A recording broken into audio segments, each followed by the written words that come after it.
This is the 217 Recovery Podcast with Corey Winfield. What's up, Mr. Winfield? This is Ramil Ron Robinson. I got to ask you a couple of questions. So please call me back when you get this. Bye. That is a voicemail I will never answer. First of all, well, hold on, I'm going to that in just a second.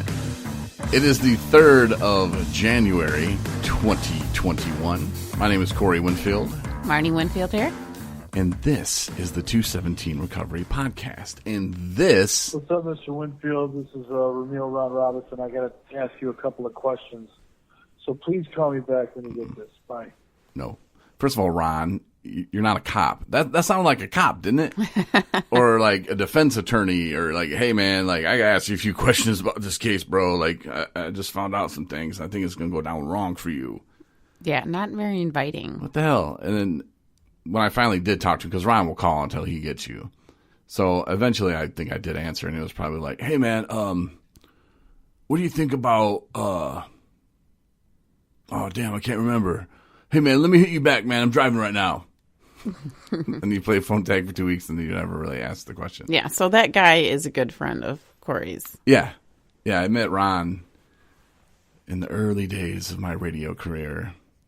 And as Ron told you, Ron loves telling the story of how we met. Ron actually just started this podcast, and I figured, he has me, and they're open.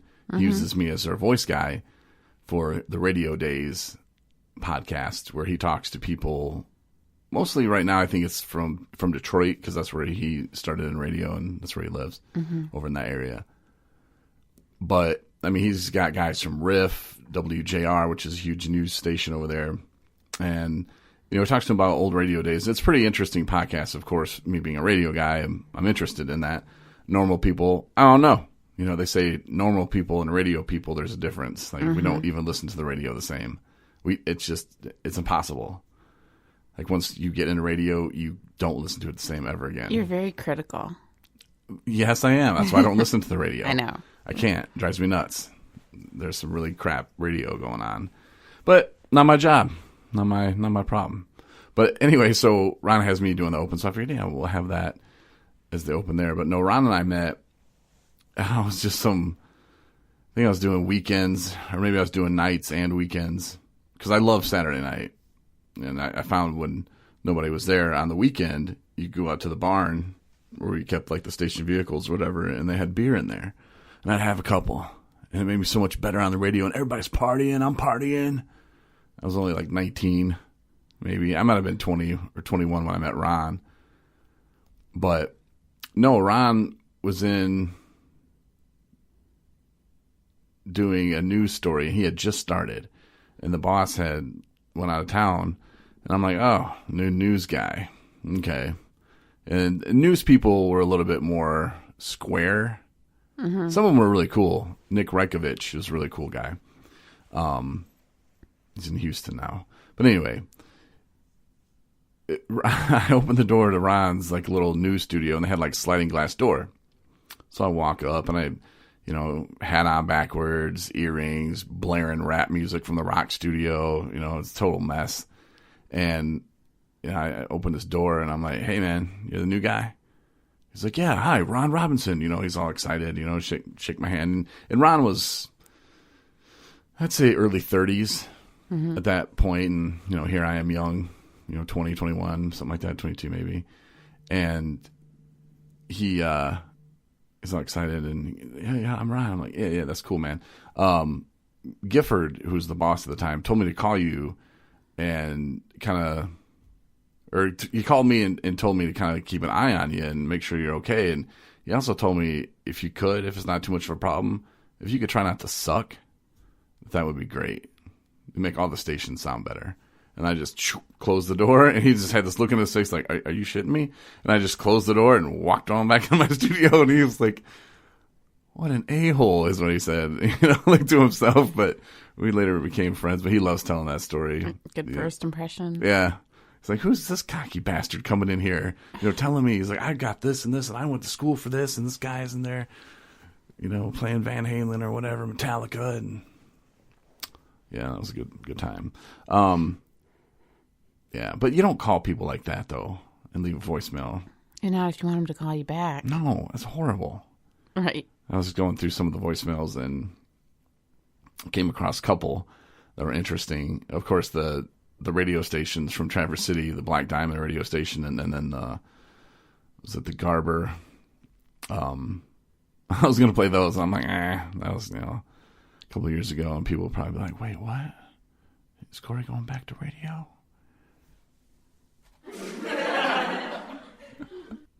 No, not a chance. But there was one from my probation officer down in Niles. Karen Arnold was her name. She was a nice lady.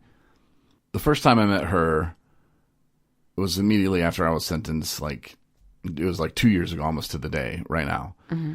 And she was just like, keep your nose clean, do what you need to do, don't mess with me, won't mess with you. But she was a real cool lady about it. She wasn't intimidating about it. She's just like, you're a grown ass man, this is what you need to do, and here's what you can't do. So I went to treatment, and I was supposed to be there 90 days, and I got out after 60 because the treatment center didn't like money. SWMBA, Southwest Michigan Behavioral Health, had approved me to be there for 90 days.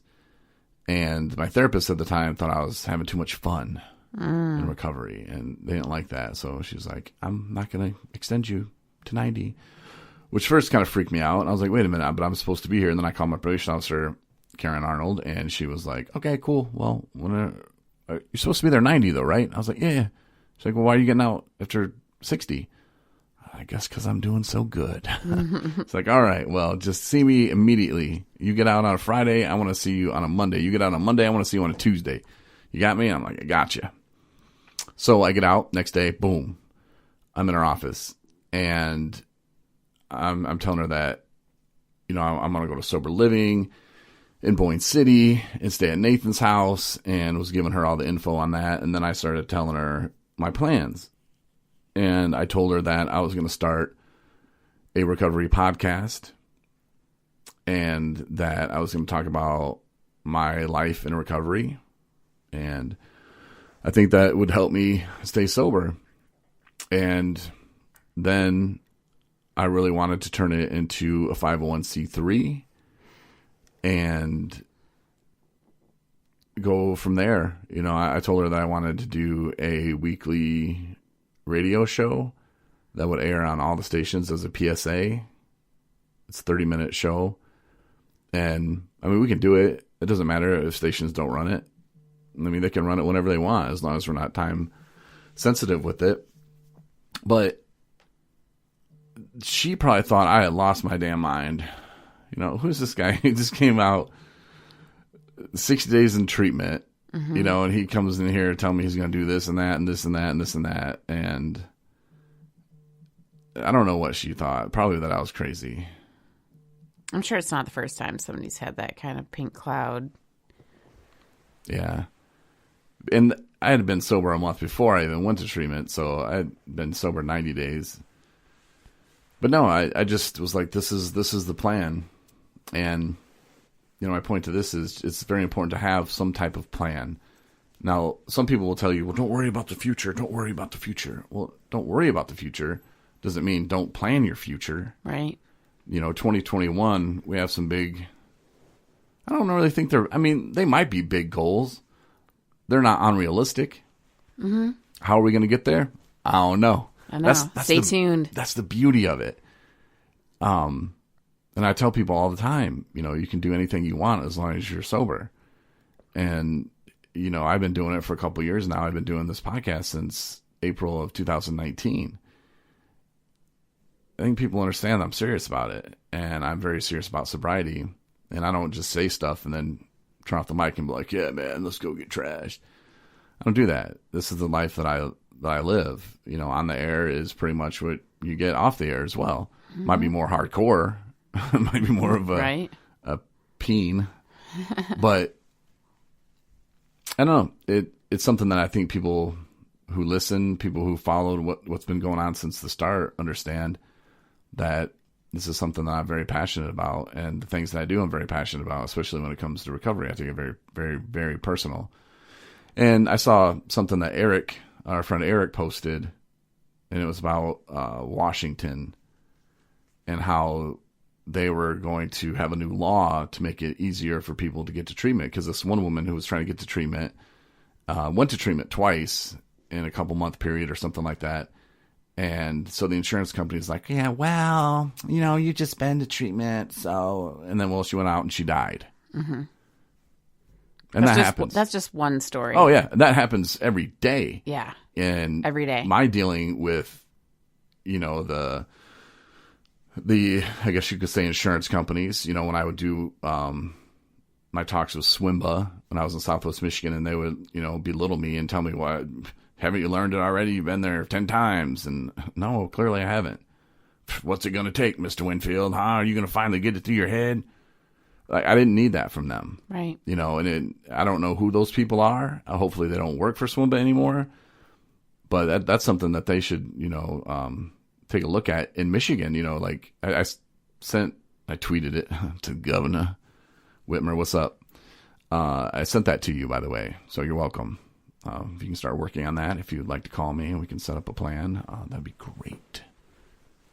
If not, have one of your people call me. I get it. She can't be DMing me. Mm-hmm. Don't be sending me direct messages. Have your people email me. They have my email. But so I think that's something that's very cool, and that could really help a lot of people, not play that game of, well, you've been there. And there is a part of that where it gets frustrating for people, when they see that, when they see somebody like me come through and, Jesus, 12th time in treatment. Okay. But I was never ordered to go to treatment until the very last time. Mm-hmm. And the only thing that did was make me stay longer than a week or two. So, maybe some stipulations of no leaving early, homeboy.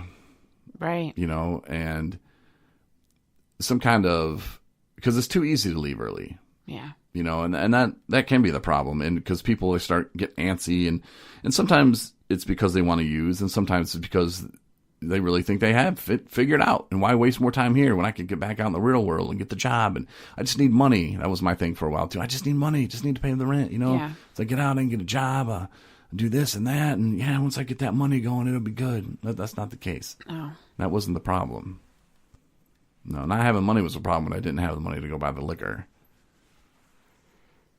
I would let electric bills get shut off. I'll figure it out. Right. But not having money for the liquor store, that was another problem. That was huge. Huge problem. That was a real problem in my opinion back in the day. Mm-hmm. But, yeah. What? Nothing. I'm just laughing at you. Why? So you're playing with your sweatshirt strings. Yeah. So, we posted the wedding video today. Mm-hmm. Which, if you haven't seen it, you should like us on Facebook. Oh, and then I should send an email out too. Yeah. But we posted it.